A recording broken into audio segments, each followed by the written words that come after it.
O documentário A Nossa Bandeira Jamais Será Vermelha defende a tese que os movimentos iniciados em junho de 2013 foram manipulados de maneira fraudulenta pelos grandes veículos de imprensa do Brasil. A manipulação teria sido responsável pelo impeachment da presidente Dilma Rousseff, do Partido dos Trabalhadores, É e por dar golpe, início. é golpe, é golpe. Ah, Pode continuar. Você tá fazendo uma piada. É eu golpe. tava na minha toada aqui. Pô, desculpa. Continua. A manipulação teria sido responsável pelo impeachment da presidente Dilma Rousseff, do Partido dos Trabalhadores, e por dar início à onda conservadora que culminou com a eleição de Jair Bolsonaro. Ainda de acordo com os entrevistados, a única imprensa livre no Brasil é formada por os veículos independentes como o site Jornalistas Livres e a Mídia Ninja. O documentário, disponível na Amazon Prime Video, é o tema do episódio desta semana do Quarentena Cult. É golpe. Vocês veem que aqui a gente vai no improviso mesmo, hein? Vai no improviso, né? Tudo bem. Eles falam, né? Eles não falam impeachment, eles falam Não. que foi golpe de Estado. 2016. Golpe de Estado de 2016. Tudo bem, pessoal? Eu sou o Ricardo Sabag, comigo os jornalistas da Gazeta do Povo, Jones Rossi, Evandro Schenkel. Este é o Quarentena Cult. Tudo bem, pessoal? Tudo bem. Sabe que eu tava olhando esse teu quadro aí, do Trainspot, eu acho que a gente devia fazer um posterzinho do Quarentena Cult assim, cara, ia ficar legal. Ia, né? Vamos fazer e botar uma montagem do Paulo Pozonoff. Isso. Não, o Paulo ia ser o bebezinho no teto. Carequinha.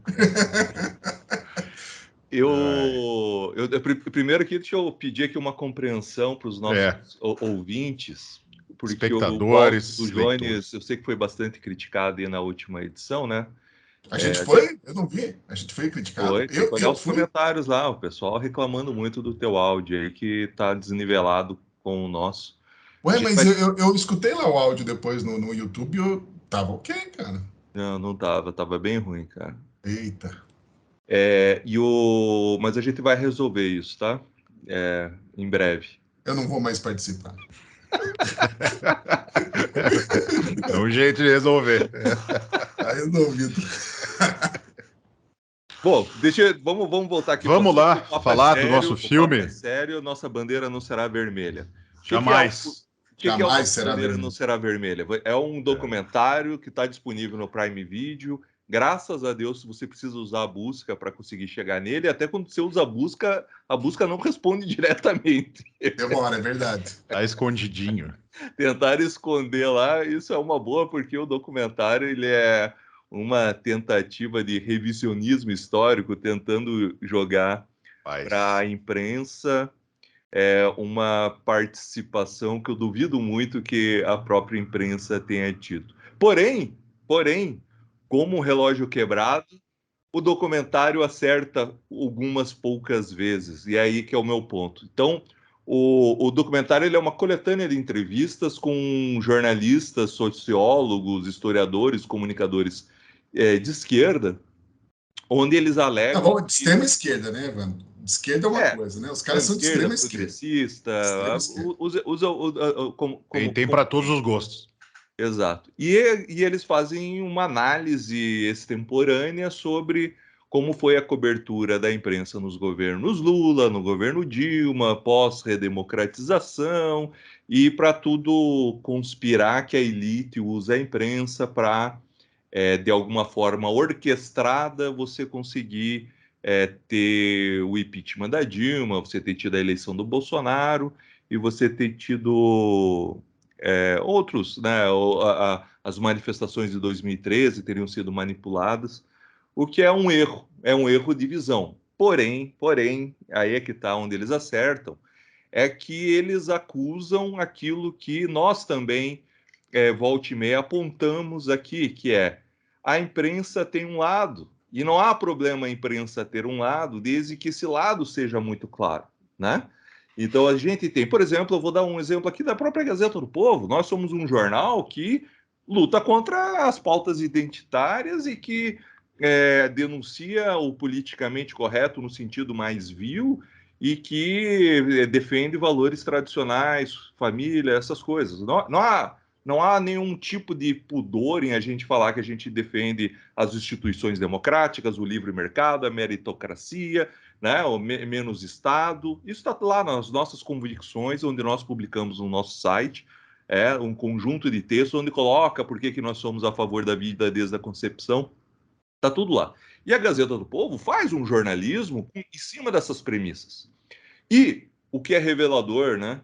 Os outros jornais também fazem. A diferença é que alguns jornais tornam isso expressamente, né? Onde está lá todos os seus poréns, toda a sua linha editorial está lá muito bem esclarecida, e em outros tentam vender uma falsa imparcialidade, né? Uma falsa objetividade, quando é natural que todo mundo tem um lado. O jornalismo não é uma técnica matemática científica. Existem técnicas de apuração, mas ela não é uma ciência exata, é uma ciência humanas, cuja interpretação é muito forte. E a interpretação do mundo move o que os jornalistas fazem. E reconhecer isso, que é o que está sendo reconhecido no documentário, porque afinal eles, né, os próprios entrevistados, eles estão muito bem posicionados no campo da esquerda, da extrema esquerda, do progressismo, né? E eles estão acusando as elites de manipularem. Isso é bom, isso é bom. O que eu acho do grande erro é você ver toda uma teoria da conspiração, onde os veículos estão mancomunados e representam essa elite, esse establishment, né, que vai ali de uma maneira orquestrada falar agora os movimentos a gente vai tratar todos como vândalos. Eu posso explicar tecnicamente por que a imprensa mudou a posição sobre as jornadas de 2013 ali que aconteceu. Evandro, só esclarecendo a tese desse documentário, é que os protestos de 2013 teriam começado de forma espontânea por parte de movimentos sociais que reivindicavam o não aumento da tarifa de ônibus, que seriam protestos municipais localizados, e que a imprensa fez uma cobertura crítica desses protestos. A partir do momento em que a imprensa enquadrou esses protestos, segundo a visão do documentário, né? Enquadrou esses protestos como obra de vândalos. Aí houve participação de outras pessoas, os movimentos nas ruas cresceram e a imprensa passou a retratar os protestos de forma diferente. É isso que prega e consequentemente, jogou que os protestos eram contra Dilma, o que deu força para a derrubada da Dilma 3 anos depois. Então é isso. Assim, é uma leitura que eu não... Assim, ok, é só uma leitura de alguém de esquerda fazer essa leitura, não tem problema, desde que esteja claro as suas posições, né? Ele também está fazendo uma interpretação de mundo. A minha leitura já é outra. Eu me lembro, eu cobri com muita proximidade, por exemplo, as jornadas, né? Eles tratam de vários grandes eventos dos últimos 20, 30 anos. Mas nas jornadas, você tinha, primeiramente, os protestos contra o aumento da tarifa, aí você começou a ter atos violentos, aí você começou a ter... você realmente começou a ter um embate entre polícia e manifestantes, e você teve, e aí que teve a mudança da cobertura da Folha, que foi uma das primeiras que teve quando teve os profissionais agredidos, e foi antimídia, naquela época já foi antimídia, e aí você teve os black blocs agindo na mesma hora. Então não é a imprensa que falou, isso daqui era protesto, mas agora isso daqui é violência. Não, a própria encaminhamento das manifestações, a não ser, foi para violência, e depois houve todas as divisões de grupos que surgiram dessa violência. Você atribuiu o quê? Que a imprensa infiltrou black blocs no meio disso daí para conseguir manipular o debate, porque agora eles são vândalos e não são mais manifestantes? É uma interpretação de mundo, e eles têm essa interpretação de mundo baseada no ponto de vista deles. Ou seja, eles estão fazendo o mesmo, né, esses entrevistados nesse documentário estão fazendo o mesmo que eles acusam que a imprensa tradicional faz, né? Só para eu reafirmar, apesar disso tudo, eu acho que essa discussão em si ajuda de maneira muito positiva a você falar, mas peraí, será que realmente a imprensa não tem uma posição? Será que ela realmente não tem visões de mundo sobre mercado, sobre Estado, sobre costumes, né, que não deveriam ser explorados para a gente ver claramente de que qual é o ponto de partida que esses repórteres partem quando vão fazer uma cobertura jornalística? E isso afeta ou não a cobertura?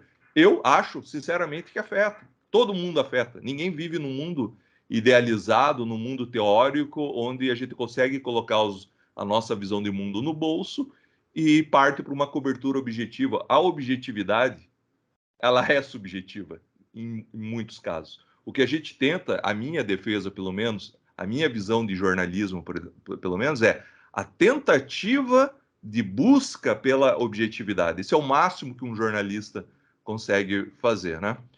E aí a gente pode fazer milhões de exemplos, mas milhões de exemplos. Mas, não, nem vou entrar nos exemplos que me ocorrem pela cabeça, porque isso vai acabar datando o programa, e quando a gente for ao ar no sábado, já vai ter sido superado todas essas palavras, essas frases que são jogadas e exploradas pela imprensa conforme o seu ponto de vista. Mas, para dar a palavra para vocês, para saber o que vocês acharam, é um documentário muito parcial, onde houve a esquerda, só que é uma esquerda fazendo a sua leitura da participação da mídia durante os maiores acontecimentos do mundo. Inclusive, é uma tentativa de jornalistas de esquerda descreverem como foi a ascensão da direita, e por isso o nome do documentário, Nossa Bandeira Não Será Vermelha, né? Como foi essa ascensão da direita. Acho que de várias maneiras equivocadas, mas ainda assim é um debate que eu gostaria que fosse de uma forma mais bem explorado, de maneira moderada, onde a gente pudesse colocar cada um o que acredita, o que é jornalismo, o que é comunicação, sem nenhum tipo de estou diminuindo a credibilidade do jornalista tal por falar que ele tem uma visão de mundo progressista, ou que o outro jornalista tem uma visão de mundo mais conservadora, ou que o outro jornalista tem uma visão de mundo mais libertária.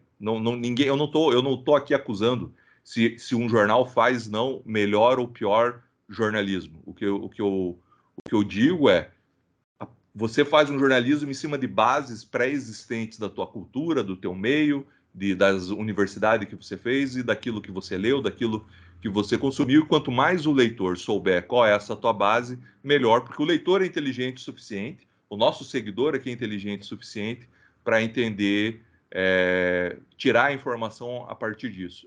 Essa fonte me dá essa informação. A gente, como jornalista, eu sei que estou me excedendo, mas a gente, como jornalista, quando a gente tem fontes, a gente sabe filtrar. Essa fonte tem esse interesse porque ela está ligada a isso.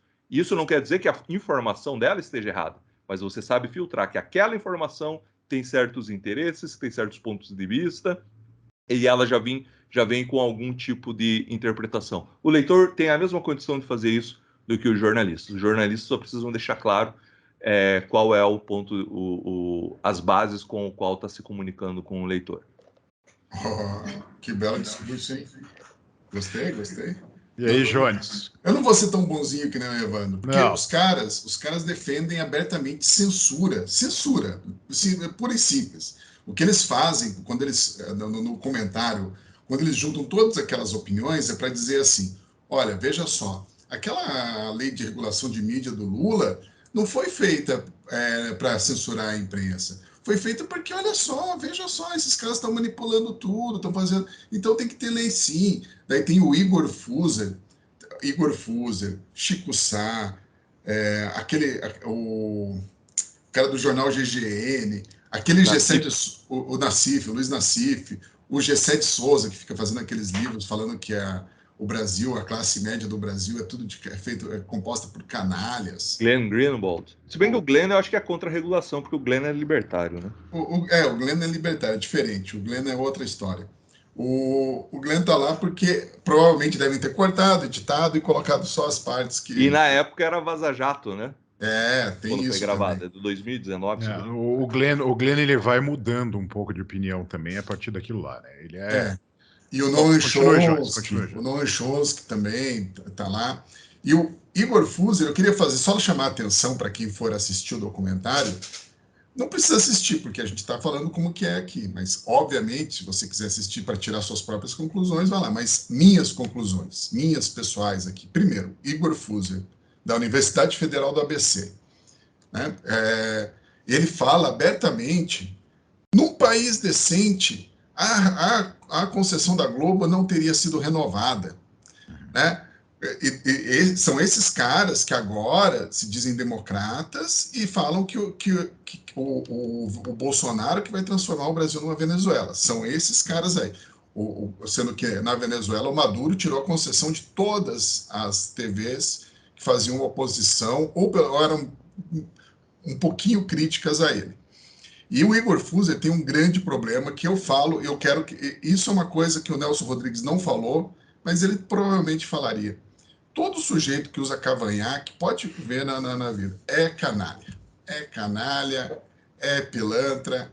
Você não vai conhecer nenhum sujeito de cavanhaque que não esteja algo muito podre escondido por trás. Como diria o Rubem Fonseca, ele fala que por trás de toda beleza há uma maldade. Eu diria que por trás dessa feiura que é a pessoa de cavanhaque há uma maldade. Cavanhacofobia, isso. Cavanhacofobia. Ô, Jânio, você sabe que o mundo exige que depois de uma piada dessa você explique que é uma piada, né?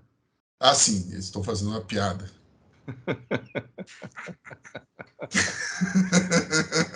Não, senão fazer um corte e fala, olha só, jornalista. Olha só o que ele está falando dos caras. De pessoas com cavanhaque. Não que não mereceram. Não que alguém... Os barbeiros, coitados, né? O cara chega lá, vai fazer o cavanhaque.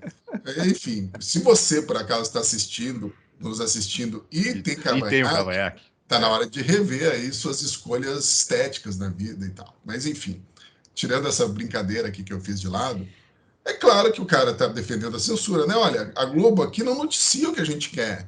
Vamos acabar com a concessão da Globo e do SBT, e da Band, e da Record, enfim. Esse pessoal não é acostumado com pluralidade de opiniões. O Evandro aqui falou, não, é legal ter um debate, visões diferentes, etc. e tal. Isso, para eles, é um pecado.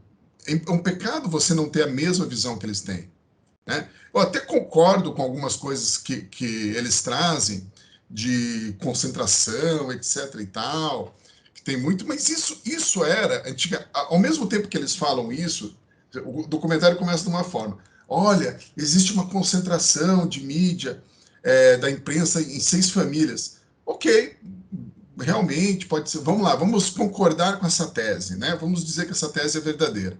Depois disso, eles passam a criminalizar as redes sociais, que é justamente você tirar a concentração, você ter várias vozes, né? Você tem um cara aqui que pode ter um canal do YouTube, um cara que faz um blog, o cara que faz uma newsletter. E mais do que isso, né, Jones? Tem uma tese ali defendida pelo Luiz Nassif. Luiz Nassif, um jornalista que fez carreira na Folha de São Paulo, durante décadas, foi um colunista importante da Folha de São Paulo. Quando saiu da Folha de São Paulo, ele montou o seu site próprio. Ele não saiu porque quis montar o site próprio, né? Não, isso. E esse site é um site graves para um jornalista. Um site que teve total aderência ao governo do PT naquela época, né? Exatamente. E o Luiz Nassif dá uma declaração aí que ele fala que o Rupert Murdoch, né, o dono da Fox nos Estados Unidos, ele vendo o que acontecia nas redes sociais, ele resolveu trazer isso para dentro do jornalismo e criar nos seus veículos uma fábrica de mentiras, assim como são as redes sociais. Ou seja, essa é a visão que ele exprime de redes sociais e do que são os veículos da corporação do Murdoch nos Estados Unidos e no mundo inteiro, na verdade, né? Pois é. Então eles passam da criminalização ali das grandes empresas para a criminalização das redes sociais, que é justamente a descentralização dessas vozes, né? No começo, pelo menos. Hoje em dia, as big techs também estão aproveitando disso para, né, tentar concentrar ao máximo, controlar, editar o tipo de informação que circula. Então, não dá mais para dizer que é aquela rede social raiz, aquela rede social moleque que era antigamente, que as pessoas poderiam ir lá, fazer seu canal, conversar direto com as pessoas que elas querem, etc. e tal. E para você ver como não precisa, né, de lei, de fake news, nada disso. A semana passada, o Alex Jones foi condenado nos Estados Unidos a pagar lá uma fortuna para as famílias, porque ele inventou a história que o o tiroteio em Sandy Hook, que matou várias crianças, não existiu, que foi uma conspiração. Olha o nível de maluquice do cara. Ele fez isso. Tem lei de fake news nos Estados Unidos? Não tem. Ele foi processado e pagou, porque ele inventou uma mentira clara, provável, verificável, fácil de ver. Ele estava simplesmente indo contra os fatos ali verificáveis, fáceis. Foi processado, e foi processado porque foi grave a mentira dele, né? Um pai contou lá, um pai de um menino de 7 anos que foi assassinado, chegaram a tentar desenterrar, e no túmulo do filho dele de 7 anos, tentar desenterrar o filho dele para provar que não houve assassinato. Para você ver o nível que é o negócio, né? O nível de loucura. Então, precisa de lei de fake news? Não precisa. As pessoas fazem essa depuração naturalmente com o tempo. Eu tenho a certeza que ninguém vai nas fake news, assim, vê uma fake news, nossa, isso realmente é verdade, não sei o quê. As pessoas muitas vezes querem acreditar por causa do viés ou por causa de alguma coisa, mas não é assim que funciona. E eles acho que a gente está vendo uma grande censura agora nas eleições, principalmente contra influenciadores, canais de direita, a própria Gazeta do Povo está sendo alvo do TSE. Né? Mas eu vou usar um exemplo da esquerda para mostrar que a gente não tem dois pesos e duas medidas. Nós aqui analisamos o documentário Fakeada. Só de falar isso, talvez até derrubem esse vídeo, né? Que é o documentário produzido pelo Brasil 247, onde tenta explorar uma teoria da conspiração sobre a facada do Bolsonaro. Nós aqui analisamos, e o que você tem lá? Você tem um jornalista que tem uma teoria da conspiração, ele não afirma essa teoria da conspiração, mas ele vai lá e entrevista pessoas e deixa as pessoas falarem. Qualquer pessoa sensata, ao meu ver, quando assiste aquilo, fica provado que não existe teoria da conspiração. Vai falar, mas você está exagerando. E você querer derrubar isso, e foi uma censura, o TSE derrubou esse documentário que a gente analisou aqui, é você achar que o leitor, o nosso seguidor aqui do canal, não tem capacidade de ir lá, escutar a teoria da conspiração e falar, o que você está falando é bobagem, meu amigo. Né? Você não é o Estado que tem que falar se aquilo é bobagem ou não. A bobagem, ela tem que ser justamente ser feito o que a gente fez. Tem um documentário com uma teoria da conspiração. A gente foi lá e analisou e mostrou todos os prováveis erros só do próprio documentário, nem da teoria em si, mas só do que ele mesmo mostrou. A gente falou que a teoria não parava em pé. É o debate público que qualifica a informação qualificada. Né? Não é um ente, uma regulação de cima para baixo, um comitê que vai determinar o que é verdade e o que é mentira. Isso até porque o Estado pode ser cooptado por interesses, né? Por grupo, cooptado por grupos como as de nossas interesse. universidades estão cooptadas hoje. Olha ali no próprio documentário que a gente está falando. O Arbex, o José Arbex, extrema esquerda, professor da PUC de São Paulo, da Pontifícia Universidade Católica. É um cara que eu vi, ninguém me falou, eu vi no Enecon de 2001 em Brasília, que eu estava lá, ele incitando o pessoal a ir descobrir quem eram os alunos que tinham feito um fanzine que tinha uma piada contra a esquerda. E ele falou assim, vocês têm que achar esses caras e dar uma surra neles. Esse é o cara moderado. E eu vi ele fazer isso em 2001 no Enecon, porque era um fanzine que estava lá e era uma piada grosseira contra a esquerda, mas ele queria que as pessoas fossem lá e dessem uma surra. Esse é o cara que está dando depoimento no documentário. O documentário em nenhum momento deixa claro que essas pessoas são de esquerda. Você vê que elas são de esquerda porque a gente sabe que eles são de esquerda, né? Laura Capriglione, que é, por exemplo, dos jornalistas livres, que eles falam, no final das contas, eles falam assim, os únicos sites bons são os independentes, os únicos órgãos de imprensa bons são os independentes, é os jornalistas livres e o Mídia Ninja. Os dois ligados totalmente ao PT, ao PSOL, partido que só defendem candidatos do PT, só defendem candidatos do PSOL. O Mídia Ninja, fundado pelo aquele Pablo Capilé, do Cubo Card, das casas, não sei, das casas Cubo, sei lá que... Fora do eixo. Fora do eixo, etc. e tal. Esse é o exemplo da imprensa. Aliás, Mídia Ninja, eu até me interessei no começo, quando surgiu o Mídia Ninja, aquela coisa descentralizada, vai para o protesto, filma com o celular e tal. Sempre e aquilo lá se provou fraco demais em pouco tempo, né? Em pouco tempo eles deixou claro que eles tinham um lado e que não é feio, só que não é feio ter um lado, como o Evandro já falou, só que eles no começo quiseram passar que eles são independentes. Não, mas jornalistas eu diria que livres. tem problemas maiores, tem um problema de forma. Eles tinham a teoria de que vamos mostrar a verdade nua e crua. Só que eu não espero do jornalismo me mostrar a verdade nua e crua. Eu espero do jornalismo me mostrar resumidamente o máximo de informação possível sobre aquilo ali. Então, você deixar 5 horas uma câmera aberta no meio de uma manifestação não me diz nada.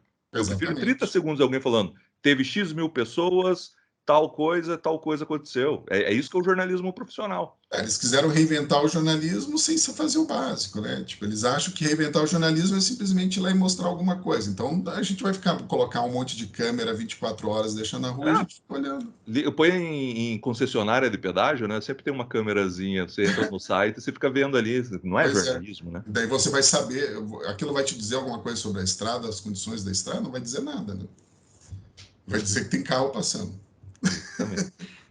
Basicamente é isso. Bem, tirando o meu preconceito fictício com cavanhaques, eu acho que o documentário assim, é legal para ver como a galera jornalística de esquerda, de extrema esquerda, simplesmente deseja o quê? Censura. Querem que as vozes deles sejam as únicas ouvidas e as outras não sejam ouvidas. E eles usam a palavra, por exemplo, conservador, como se fosse um xingamento, como se fosse algo deletério, ruim. Ah, aquele veículo conservador, não sei o quê. Enfim, tudo que a gente já está acostumado há um tempão, a gente vai continuar vendo por um tempão, porque das nossas universidades, as nossas universidades são madraças praticamente, né, principalmente os cursos de jornalismo. Né? Se você vê um José Arbex numa Pontifícia Universidade Católica, imagina as outras, meu povo. Então, basicamente é isso. Assistam lá para passarem raiva e...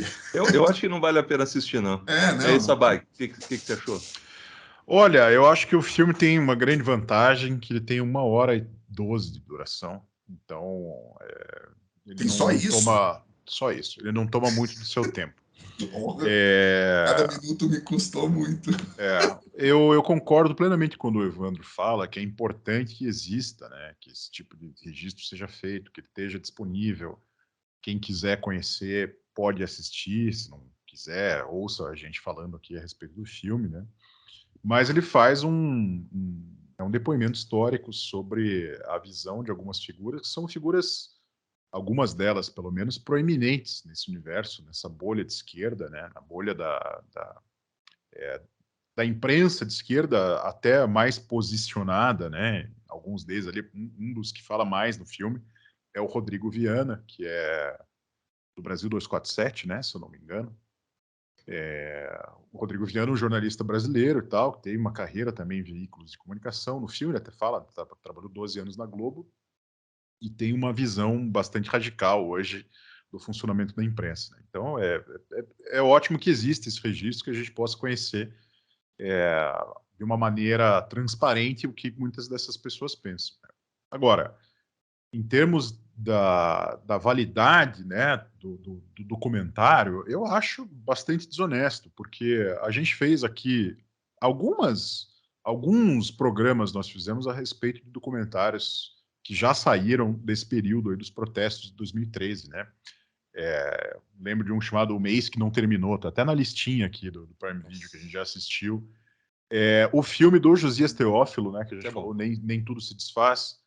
Por que a gente gostou mais desse do que do outro? Não é porque a Gazeta é um jornal conservador e o Josias é um cineasta também conservador. Não é por isso, né? Não é que a gente tem uma simpatia de saída pelo trabalho do Josias, né? Mas os filmes têm uma diferença grande. O Josias, existe uma tese, todo documentário ele vai partir de alguma tese, vai demonstrar alguma tese, mas ele procura ouvir, ao menos, algumas vozes dissonantes àquilo que está sendo apresentado. Então você consegue escutar ali visões, ter acesso a visões de mundo um pouco diferentes, que conseguem contrapor um pouco, né, o que o filme quer mostrar ali, né? E esse filme, o Nossa Bandeira Não Será Vermelha, ele absolutamente passa longe disso, né? Todas as fontes ouvidas ali são pessoas que defendem as mesmas teses, né? E algumas dessas teses, porque o filme é ruim, na minha opinião, assim, algumas teses elas são bastante absurdas, né? As pessoas têm todo o direito de expressar, de pensar dessa maneira, né? De ter as suas próprias visões de mundo, mas são coisas que realmente é difícil a gente escutar, e aquilo você não saía arrepiado, imaginar que tem gente que defende aquilo, e não é pouca gente que defende, não é pouca gente que acredita naquelas versões, né? É uma coleção muito grande disso. E é assustador para nós jornalistas, quando você vê tantos jornalistas, inclusive professores, que exprimem sem nenhuma vergonha visões de mundo absolutamente radicais, né? Absolutamente radicais. O caso do Arbex é um deles, né? Falam com uma naturalidade disso, e a gente sabe o quanto isso se reflete depois no exercício da profissão, né? Não à toa, a Gazeta do Povo deu, não faz muito tempo, uma reportagens, não é opinião da Gazeta, isso não é uma pesquisa, foi feita na Universidade Federal de Santa Catarina, que mostra que 80% dos jornalistas brasileiros se veem à esquerda ou à extrema esquerda. 80% dos jornalistas, né? A Gazeta do Povo já mostrou também, através de reportagem de pesquisas científicas, que pessoas que estão à esquerda, que se veem do lado do espectro da esquerda, têm muito mais dificuldade de entender quem pensa à direita do que o contrário. Então, quando você vê essa coleção de fontes nesse documentário, que são pessoas todas de esquerda, mais de centro-esquerda, extrema esquerda, progressista, né? Aí toda a gama possível, quando você vê essa coleção toda sem ter qualquer tipo de contraponto ao longo dessa 1 hora e quase 20 minutos aí de filme, né? Você sente realmente que o enviesamento dessa visão é uma coisa que pode preocupar, né? Alguns. Essa visão, o Jones citou ali, por exemplo, o filme parte desse dado de que as maiores empresas de comunicação brasileiras pertencem ao grupo pequeno de famílias. Sim, isso é um dado histórico, né? São famílias poderosas, ricas no Brasil, que são donas de grandes veículos de comunicação, não são os únicos veículos de comunicação do Brasil, mas são veículos preponderantes. No entanto, a visão que eles exprimem, que os entrevistados desse filme exprimem sobre isso, ela é uma visão absolutamente marxista, uma visão de mundo marxista, né? Que ela parte do princípio que você tem essa elite dona desses meios de comunicação, de produção de informação, que oprime uma classe, né, por meio do controle dessas informações. Essa é a visão de mundo que você vê ali praticamente de todos os entrevistados. O Sabag, não lembro quem agora, né? Pode ter sido qualquer um, porque todos mesmo falam mais ou menos a mesma coisa. Um deles acusa a Globo, o grande crime da Globo é impor uma linha editorial às suas afiliadas. Isso. A Globo uniformiza seus projetos comerciais, as suas afiliadas, como assim, tipo, né? Não, olha só, se a Globo defende isso, você que é afiliado da Globo também tem que defender. É claro! Imagina, eu queria ver se eles tivessem uma rede que aqui a cabeça da rede defendesse uma coisa e lá a afiliada lá falasse totalmente o contrário, se eles iam achar legal. Então assim, eles têm essa ideia, que é que parte de uma visão de mundo marxista, né, que enxerga um controle das informações 100% baseado na visão dessas famílias que controlam essas empresas, o que, spoiler, não é nenhuma novidade, porque são empresas que são donas de veículos de comunicação, então elas vão exprimir a sua visão editorial por meio daqueles veículos, né? Por isso que o Evandro estava dizendo lá que é importante, se o veículo ele se posiciona, se ele tem uma linha editorial clara, isso não é nenhum problema, uma questão de honestidade para com o seu leitor, você vai saber qual é a visão de mundo daquele veículo, o que pensam os donos daquele veículo, por que eles criaram um veículo para tratar daquele assunto a partir daquela visão de mundo, né? Então esse é um dado histórico, mas eles querem construir uma ideia de que existe um grande conchavo por parte dessa elite dominante. O Gessé de Souza é um extremista, né? Falando que o interesse da elite brasileira é simplesmente minar o patrimônio público, né? É isso que elas querem fazer, né? Desde eu não conhecia a voz do José desde da escravidão. Até um racismo estrutural aí, né? Nossa, teve de tudo, né? E assim, o que é curioso é que você vê ali, isso não é novidade, né? O Jones lembrou essa semana, a gente estava lembrando aqui como já a esquerda já gosta de colocar os seus inimigos, né? Botar sempre seus adversários sob a peste de nazistas, né? Isso não é nenhuma novidade. qualquer pessoa que esteve em oposição à esquerda, inclusive partidos de centro-esquerda, já foram denominados por nazistas, né? Sempre essa ameaça, né? Então a gente viu isso acontecer várias vezes. Esse documentário, ele é de 2019, ele está datado com isso, né? Então ele mostra ali quem seriam os neonazistas e tal. O que pregam essas pessoas, né? Que a sociedade, né? A classe oprimida, enfim, consiga se levantar contra essas forças opressoras, né? Do contrário, vai ser o que? Instaurada uma ditadura, né? Do contrário, vai vir o fantasma da ditadura que não vai permitir liberdade, não vai permitir redistribuição de renda e tal.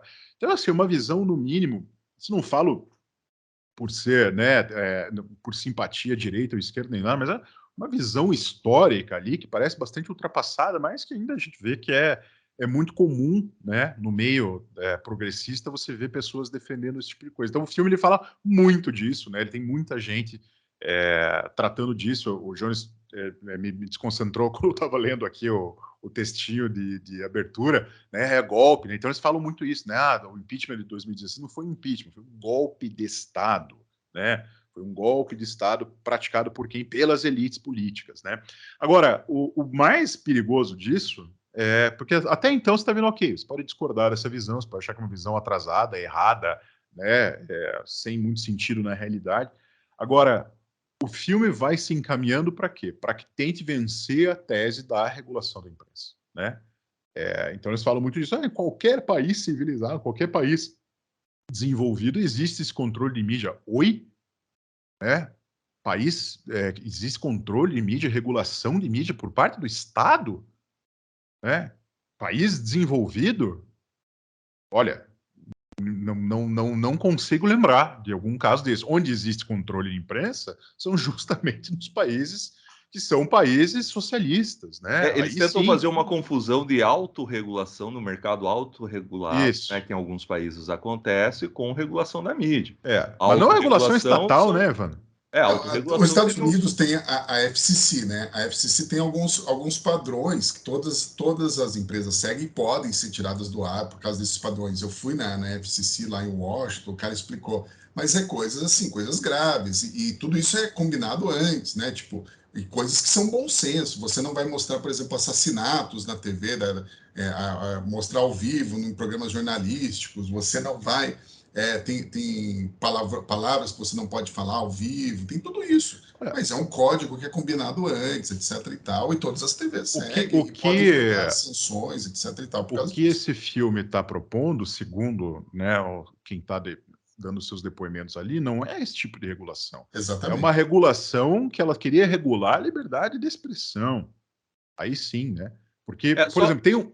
Só para explicar, a regulação de mídia, que é muito defendida pela esquerda e provavelmente é a visão que eles têm, é a do Franklin Martins. A do Franklin Martins é de se ter um comitê onde tem a participação do Estado e onde você tenha participação de grupos sociais. A gente sabe o que significa grupos sociais. Movimentos sociais, Exatamente. E aí é óbvio que vira um negócio, né? Isso era... Não querendo criminalizar os grupos sociais, né? Mas a gente sabe que normalmente é gente que tem tempo para se dedicar só a isso, estilo fora do eixo, né? Gente que vive disso, se dedica só a isso. Militância política. Militância política, enquanto você, trabalhador, gente que tem aí 8 horas por dia, tem que estar no trabalho respondendo a um chefe, assalariado, você não vai ter tempo de se meter nisso, né? E essa tese, ela é vendida com farinha há muito tempo. Eu lembro que quando nós entramos na faculdade, nós aqui somos formados pela PUC do Paraná, Pontifícia Universidade Católica do Paraná.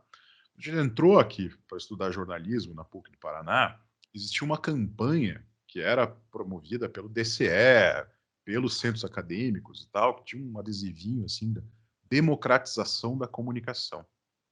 Você entra na faculdade aos 17, 18 anos de idade e fala assim, você é contra a democratização da comunicação? Eu falo, não, eu seria, né, contra a democratização da comunicação. Aí você vai ver o que era isso. Era exatamente essa ideia, né? Essa ideia de você criar um mecanismo de controle social sobre a liberdade de expressão dos veículos de imprensa. Não se trata de outra coisa, um mecanismo de controle social.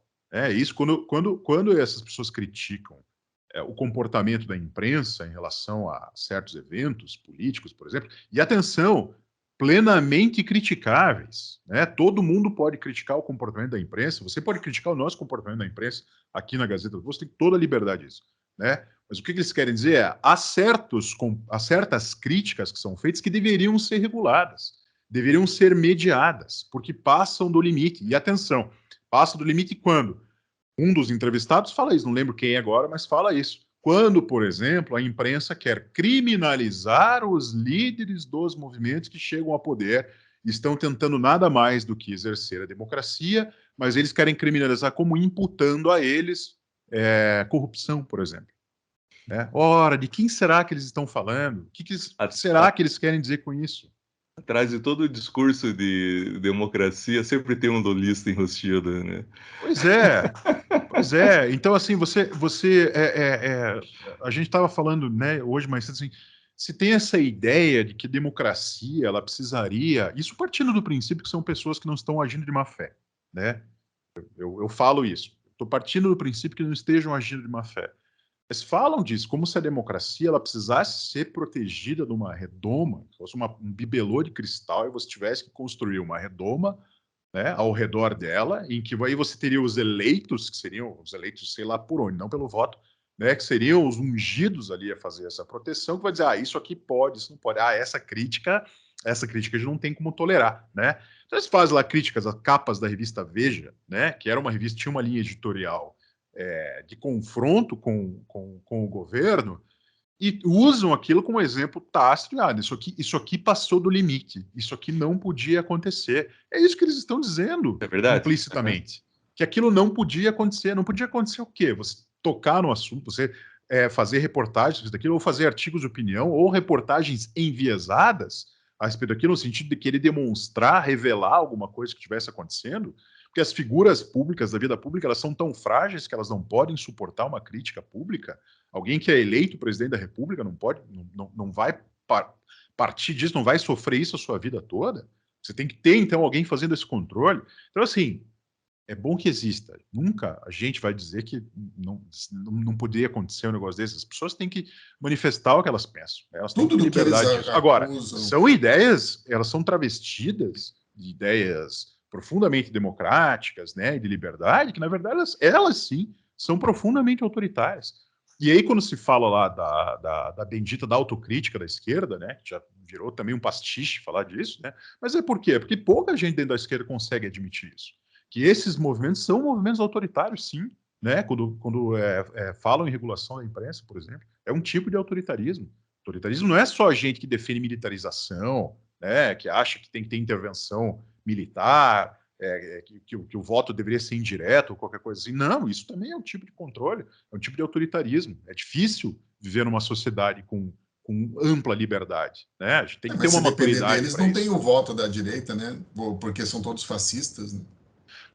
Bem lembrado, né, Jones? Quer dizer, você não consegue reconhecer uma ideia em oposição à sua que deva ser considerada, né? Então, tudo que se opõe, tudo que é conservador, está à direita, ele escorrega por quê? Por fascismo. Isso os entrevistados também falam o tempo todo. Não, porque aliás, Savag, política fascista, tudo é fascismo. Aliás, mais um grande indicador de que o cara é canalha, o cara que não fala fascismo, o cara que fala fascismo, fascistas, que não vou falar quem é, mas quem for assistir vai ver ali, mas o cara, esses fascistas. Fascista é quem anda com faixas por aí. O cara tem língua presa ainda, cara. E fala, não, a imprensa... A crítica da esquerda ainda. Tem uma outra ideia lá... Os fascistas... Tem uma outra ideia lá que eles falam assim, não, a imprensa, isso lá no começo do filme, a imprensa na redemocratização, né, no governo Collor, ela escancarou, deu liberdade para os jornalistas poderem, né, se manifestar, fazer as reportagens mais críticas possíveis. Isso começou a mudar quando? Quando veio o governo do PT. Quando Lula foi eleito, aí a imprensa começou a mudar muito. Ora, por favor, aí você precisa ter um grau de miopia para achar que no dia seguinte à eleição do Lula, lá em 2002, a imprensa começou a manifestar Eu me lembro. Engraçado, né? A imprensa quase não criticava o Fernando Henrique, né? A imprensa, com Collor, por exemplo, a imprensa não fez nada com Collor. Né? Foi só com Lula que a imprensa começou a ficar crítica, cara. Que incrível isso. E aí exprime o quê? Exprime esse discurso revolucionário, né? Que é totalmente enferrujado, né? Então você precisa o quê? Não, você tem que, né? As classes oprimidas precisam tomar o poder de alguma forma e se precisa revoltar mastigar contra as notícias isso, das classes oprimidas, né? porque elas não têm condições de ver as notícias por elas. São muito isso, burrinhas disso. E é o quê? Voltamos lá. Aí é onde você vai encontrar isso. Vai encontrar em país socialista, que daí você tem jornal oficial, imprensa oficial, que pode falar uma coisa, que não pode falar outra coisa. E vamos lembrar, antes de mais nada, né? Alguns desses veículos aí, desses jornalistas que estão falando, o alinhamento que eles tinham durante os governos do PT não era um alinhamento simplesmente ideológico, né? Era um alinhamento que tinha muito também a ver com o quê? Com o financiamento disso, né? Pingava muito dinheiro ali, né? Muito, mas muito dinheiro, sabe? Paulo Henrique Amorim, já falecido, né?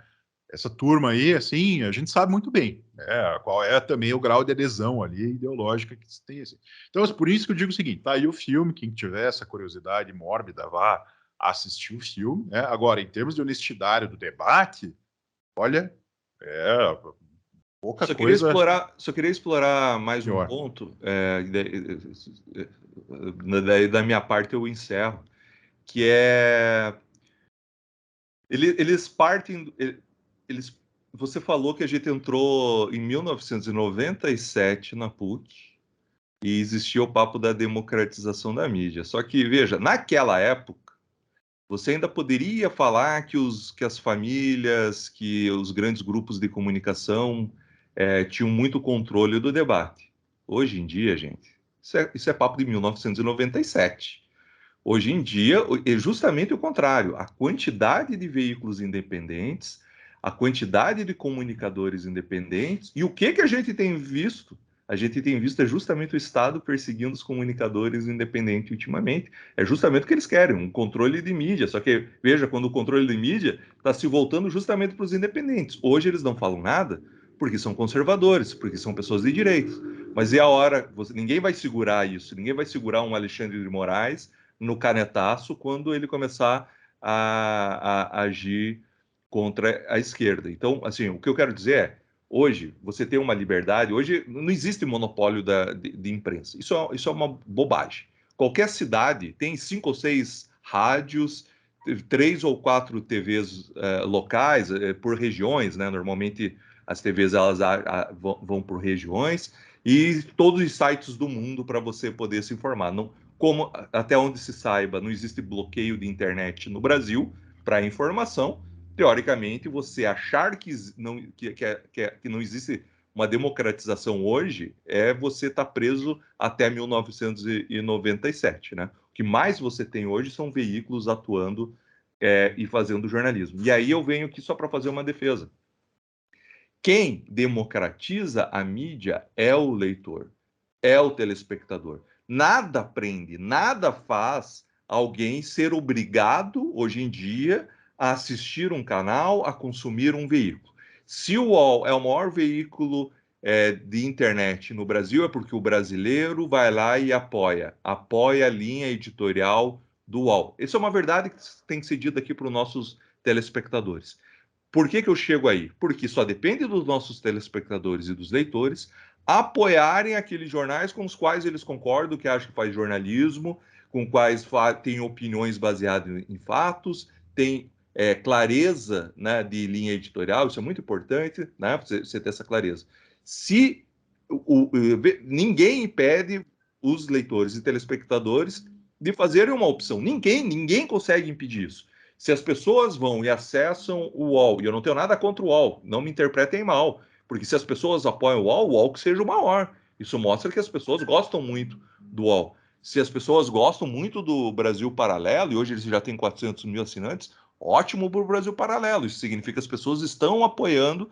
O Brasil Paralelo hoje é provavelmente uma das maiores marcas de mídia em assinatura no Brasil, né, que trabalha com informação, né, documentários. Eu considero produção de informação. Isso... Com certeza um dos maiores, Evandro, porque na minha época, na época de ouro ali, ainda das revistas, quando eu era editor da Galileu, a Galileu tinha lá 150 não, mil... mas é que essas revistas desapareceram, né?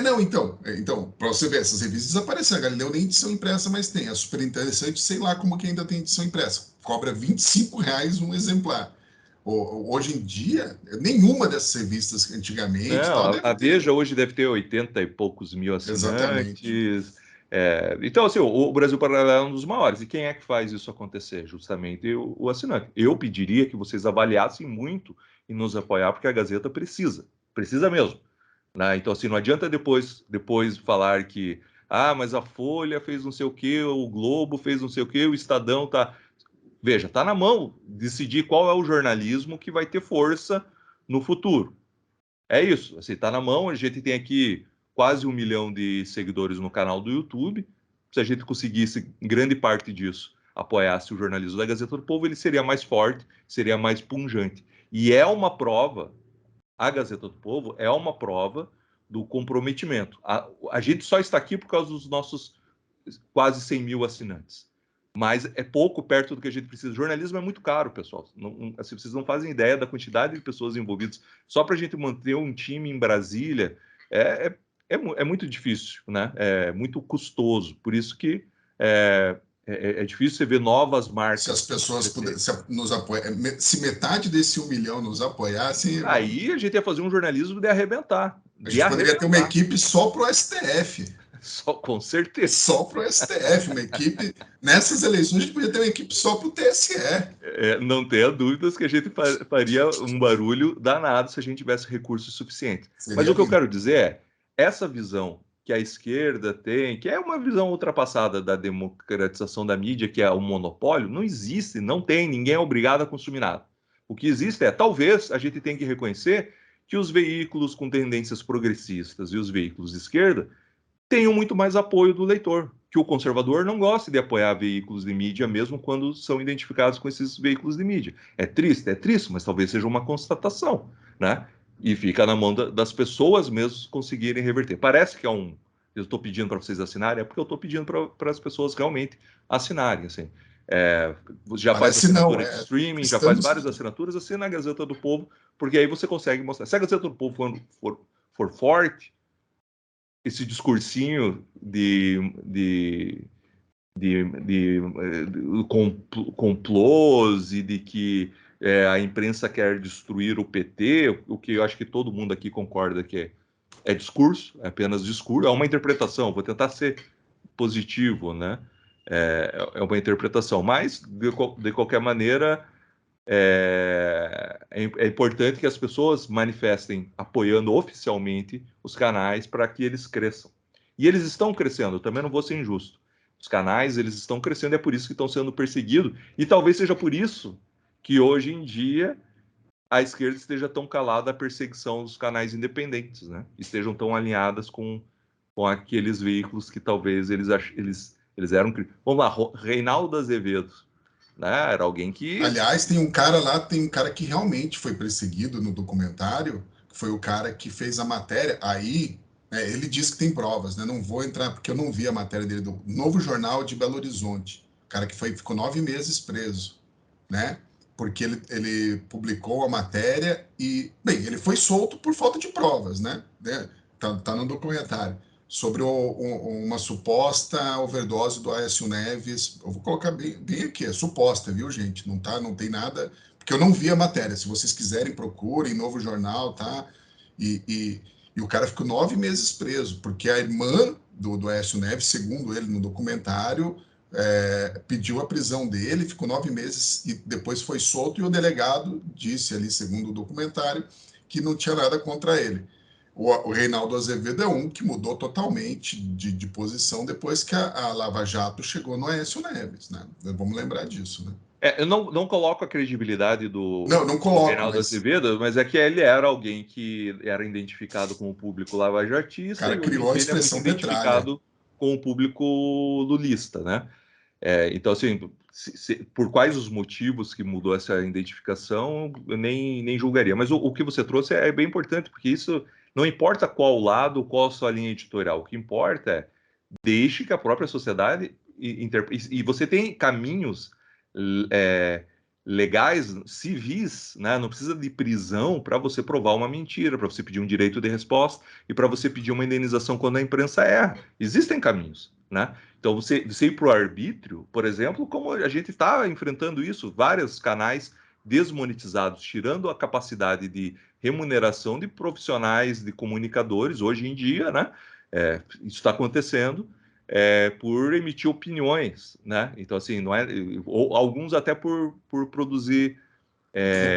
por elencar fatos. Por elencar fatos. Então se você condena isso, tem que condenar tudo. Assim, eu condeno qualquer tipo de cerceamento, eu condeno a censura que foi imposta a Cruzoé, quando a matéria do UOL dos imóveis foi alvo de censura, como a Gazeta é alvo de censura, como estão querendo derrubar o Brasil Paralelo, como o PT está tentando derrubar a Revista Oeste. Isso tudo é um absurdo. A Ágora, né, a arena pública do debate, ela não pode ser interditada pelo Estado de maneira tão truculenta. E eu volto, só resiste a esse debate quem tem público, e quem tem público é quem tem credibilidade. A credibilidade é algo que se conquista na sua comunidade de leitores. Esses veículos artificiais, como o próprio Mídia Ninja, o que aconteceu com eles? Desapareceram. Vários deles que tiveram aquela ascensão meteórica, o que aconteceram? Desapareceram. A Gazeta tem 103 anos de história. Está aqui, lutando para sobreviver, mas está aqui. Né? Então, assim, eu acho que a gente tem um passado, a gente tem uma credibilidade e uma reputação construída. Não é uma aventura, né? Exatamente. Como eu vou fazer até uma metáfora futebolística para a gente encerrar o debate. O time que tem torcida não morre. O time que tem torcida não morre. O pessoal aqui de Curitiba que torce para o Paraná, eu falo, Paraná Clube, enquanto tiver torcida, não morre. O pessoal vai lá no estádio, vai ter 2 mil pessoas, mas não morre. A Gazeta hoje é muito maior que a torcida ali que vai no estádio do Paraná. Concorda, só ver o São Caetano como continua forte. O São Caetano, coitado, só tem os velhinhos lá, a torcida... Era a torcida da Bengala. O Evandro sempre lembra, Bengala Azul, né? Bengala Azul, isso. Coitado do São Caetano. Sempre lembra do São Caetano. Está na quarta divisão. Né?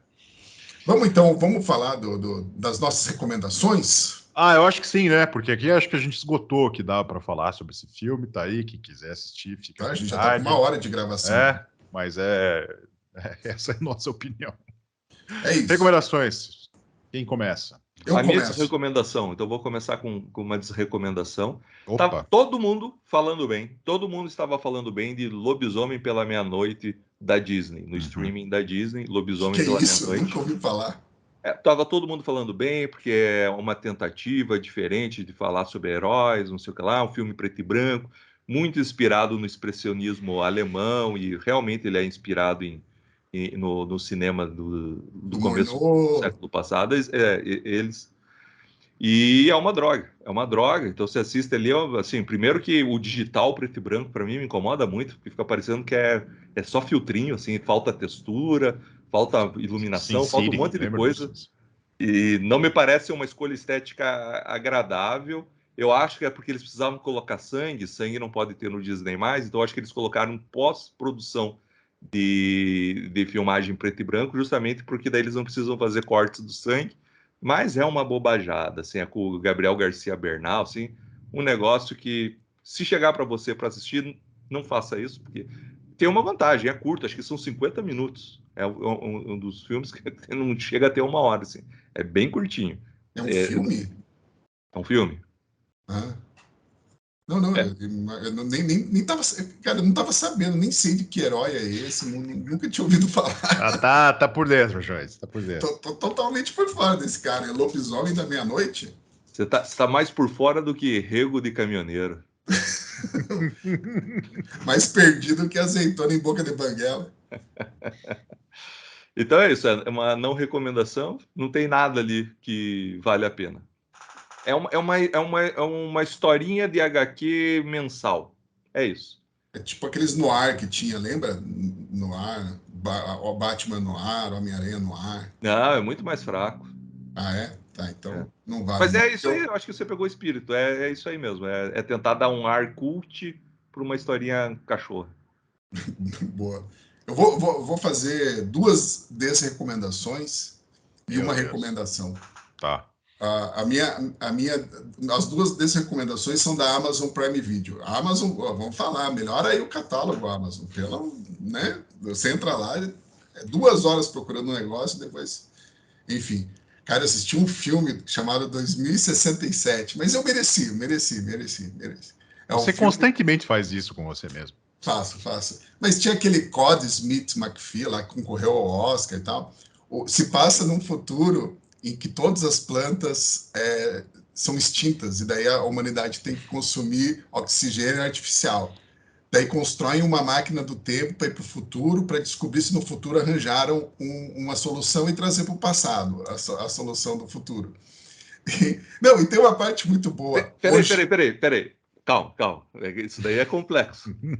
Porque, veja, se eles vão tentar desenvolver uma máquina do tempo e no futuro para ver se tem uma solução, eles não precisariam desenvolver, porque no futuro teria a solução da máquina do tempo e eles trariam a solução automaticamente para o passado para não ter que viver sem oxigênio. Sim, não, mas... E daí, não, tem outra, Evandro. Tem umas breguices, né? Porque é aquele filme que tentam mostrar que, olha só, a gente vive num mundo legal, né? Então a gente deve preservar esse mundo. E daí... Sendo que todo mundo fica criticando o mundo, né? Mas, enfim. Daí tem uma parte do jornal assim: hoje foi derrubada a última árvore na Amazônia. Pô, se já estava sem planta no mundo, por que vocês derrubaram a última árvore? Tipo, cara, é um negócio muito pai. E o nome dele era Bolsonaro. Você faltou falar isso. Derrubaram de crueldade, né? A última árvore, né? Porque não faz sentido nenhum, né? Derrubou com um pica-pau na mão, espancando. Pra matar o pica-pau também. Cara, que filme lazarento, cara. Que filme lazarento. E daí... Tem mais recomendação. Daí eu pensei, vou assistir um negócio, mas esse é tosco, né? Produção independente, não sei o quê. Beleza, vou assistir uma superprodução. A Lista Terminal, com Chris Pratt, um Amazon Original, tal, não sei o quê. Beleza, vou assistir. Cara, é escuro. E eu pensei, não, a minha televisão, né, que é escura, tá com problema, sendo que minha televisão é nova. Comprei uma televisãozinha e tal. Obrigado, Deus. E daí... Ô, pessoal, vamos assinar a Gazeta do Povo aí. Lembra, eu tenho que pagar a ração pro meu gato, tem que comprar televisão, essas coisas. Eu tô com o telefone aqui sem carregador, tem que comprar um carregador. Minha Nossa Senhora. E daí assistindo o negócio, a minha televisão, botei lá, escureci, não pode mais falar esclareci, né? Escureci. Daí eu fiquei confuso, eu estou escurecendo o negócio. Enfim, daí, vamos lá, né? Daí eu fui eu falei, não vou mais assistir essa porcaria, porque também é chato o negócio, né? Não é só... Daí, cara, tinha uma matéria, procurei lá, né, no Google, tinha uma matéria falando que todo mundo está reclamando que a série é escura demais. E daí, alguém foi falar lá com o diretor de arte, é uma escolha artística para ter um clima, para mostrar o mood do negócio. Cara, por que você não coloca tudo escuro e ninguém vê esse negócio de uma vez? Não faz sentido nenhum, cara. Pode ser uma escolha... Pode ser uma escolha artística. O filme é tão ruim que ele preferiu escurecer para ver se ninguém vê. Cara, mas pensa, o negócio é sobre um cara que é capitão, é o chefe de um grupo de SEALs, né? Que é o grupo especial da Marinha Americana. Tem uma cena lá gigante no começo, que eles lutando embaixo numa espécie de túnel, umas galerias cheias de água e tal. Você não vê absolutamente nada, você não vê os caras atirando. Qual que é a graça disso? Qual que é a graça de você não ver os caras atirando? Eu quero ver tiro, porrada e bomba, pô. Os caras me tiram isso. Não, e o pior é que daí vai pro dia e continua escuro. Cara, é muito mal feito. É um negócio assim... Olha, vou te falar um negócio. O pior é que tá sendo bem assistido. Diz que é uma das 3 séries mais assistidas da história da Amazon, não sei o quê. Enfim... Vai ver que o pessoal caiu na minha, né? Tipo, assistiu... Ou você comprou uma TV com defeito, né, Júlio? Não, mas tem a matéria no Google, Evandro. Procura lá. Qual que é o nome? É A Lista Terminal. A Lista Terminal. É. A Lista Fiquei Terminal curioso. é a lista Chris terminal Pratt. do Campina do Siqueira à noite, né, cara? Tipo, só se for esse terminal que os caras estão falando. Tá, e a Enfim, tua recomendação agora que você já acabou com esses outros já que aí? eu fiz o meu desabafo, né? É, Eu fala aí gostei agora. falando em Disney, eu gostei do Thor, Love and Thunder, do Amor e Trovão lá. Eu gostei, achei bacaninha, legalzinho, mesmo espírito Só que uma coisa, né? O herói do filme é o vilão, né? Vamos ser sinceros, né? Porque os deuses do filme são os canalhas que tratam todo mundo mal, tratam as próprias criações com desprezo, né? E daí o cara se revolta e começa a matar os deuses. Esses deuses fakes aí que tem por aí, né? E daí, tipo, tudo que ele quer é ser melhor tratado pelos deuses. A filha dele morreu e tal, porque os deuses não estavam nem aí para a filha dele. Daí ele consegue uma espada lá, necro-espada, e sai matando a galera. Ele é o herói do filme, não o vilão. Ele não deveria ser combatido, ele deveria... Mas o filme é engraçado, é bacaninha. Esses filmes do Taika Waititi lá, e tem uns cameos engraçados, né? Aqueles cameos que é eles fazem o teatro lá, é o Matt Damon, e daí o Matt Damon Aparição de artistas famosos, né? o Matt Damon faz o papel do Loki, o irmão do Chris Hemsworth faz o papel do Thor, e a Melissa McCarthy fez o papel da Ella, que é a Kate Blanchett no outro filme, no teatro, assim. Foi engraçado isso daí. Eles deviam até fazer um spin-off, a série só acompanhando esse teatro de Asgard lá. Fica aí a ideia para Disney. Muito bem, a minha recomendação vai ser muito singela. Eu estou tentando lembrar se eu já não fiz essa recomendação antes. Pode ser. Mas eu acho que não, tá? Eu acho que não, porque quem me fez essa recomendação foi o Paulo Pozonoff. E foi fora aqui do Quarentena. E ele fez recomendação e eu fui assistir e gostei bastante. É muito singela, porque é um capítulo daquela série Untold, que tem na Netflix. A gente até já falou aqui sobre ela no episódio da Caitlyn Jenner, lembram? Isso. É dessa série Untold, que é uma série documental que busca contar histórias pouco conhecidas do esporte, né? Tem uma da Netflix, né? Da Netflix, isso. Tem uma que eu já recomendei aqui, que é Briga na NBA, Malice at the Palace, que é bem interessante. E o que eu gosto dessa série é que ela é isso, ela vai querer contar um episódio ali dos esportes curioso ou pouco conhecido, e ela não tem nenhuma pretensão assim de ser alguma revolução estética, nada disso. Só uma história bem contada. E essa que o Paulo me passou se chama A Namorada que Não Existiu. Título bem instigante. Que conta uma história de um jogador de futebol americano universitário que era muito promissor nos anos 2010. Eu lembrei de um repórter Lembrei. trabalhando na Gazeta que inventou uma namorada. Teve isso. Mas não é essa, não. Essa é outra série Untold daí do jornalismo, né? A que eu tô falando é do mundo esportivo. A namorada que não existiu.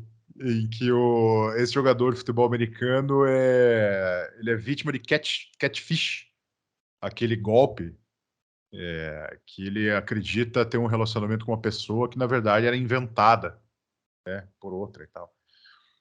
Não vou me alongar aqui acho que o título é meio autoexplicável, né? Se ele era vítima lá qualquer coisa a mais que isso você vai dar spoiler. Eu vou acabar dando spoiler ou me alongando aqui, que não é o caso.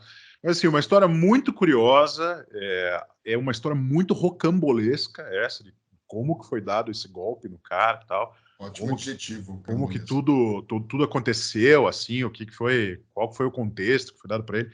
E ela é dividida em 2 episódios ali, de uns 40, 50 minutos. Assim, é bem instigante, não é nada, né, quebrar a cabeça e tal, assim, naqueles dias que você não está com muita ideia e não quer encarar alguma série nova, ou não tem uma boa indicação de um filme que seja no espírito do que você queira assistir, dê uma chance aí pro Untold, A Namorada que Não Existiu. Então, a novidade aí é que o Paulo recomendou algo que presta, então. Ele recomendou para mim porque é de futebol americano que eu gosto, né? Mas é bem legal, é bem legal. Isso não precisa ser interessado em esporte, muito menos em futebol americano, para se interessar pela história. A história vale a pena, o personagem é muito interessante, o cara super promissor, religiosíssimo, que acabou caindo nesse golpe. Vale a pena. O Paulo podia mandar um abraço para a gente lá no programa de sucesso dele no final, né? Um abraço. Não vá poluir o programa do Paulo com a coisa doméstica aqui. Paulo, continue assim. A gente manda um abraço para você. Depois ele vem, ele assiste os Quarentenas e daí manda para a gente. O pessoal da mídia independente lá do Quarentena Cult. Mas é isso. Beleza. Então. Beleza? Então encerramos por hoje? Encerramos. Então é isso, gente. Obrigado a você que esteve conosco aqui no Quarentena Cult. Eu reforço o pedido do Evandro, né? Considere se tornar um assinante da Gazeta do Povo. Você que está aqui no canal do YouTube da Gazeta do Povo, que se inscreveu no canal, né? Que curte aqui os nossos vídeos ou os demais conteúdos aqui do canal do YouTube da Gazeta do Povo. Lembre-se que esse canal ele existe porque a Gazeta do Povo é um jornal, um veículo de comunicação, né? Independente, né? Esse sim, não tem, completamente independente e que sustenta esse trabalho que a gente faz aqui, sustenta esse trabalho que a gente faz gratuitamente. Esse programa é gratuito, todos os programas que estão aqui no canal do YouTube são gratuitos e assim vão permanecer sendo, mas fazemos o apelo para que você considere se tornar um assinante, conheça o trabalho de jornalismo da Gazeta do Povo, se torne um apoiador da Gazeta do Povo, que é assim que a nossa rede vai crescendo e você vai ter acesso cada vez mais a esse tipo de conteúdo, como aqui o Quarentena Cult e tantos outros que nós produzimos diariamente, tá bom? Jones, Evandro, muito obrigado, um abraço a todos e até semana que vem no próximo Quarentena.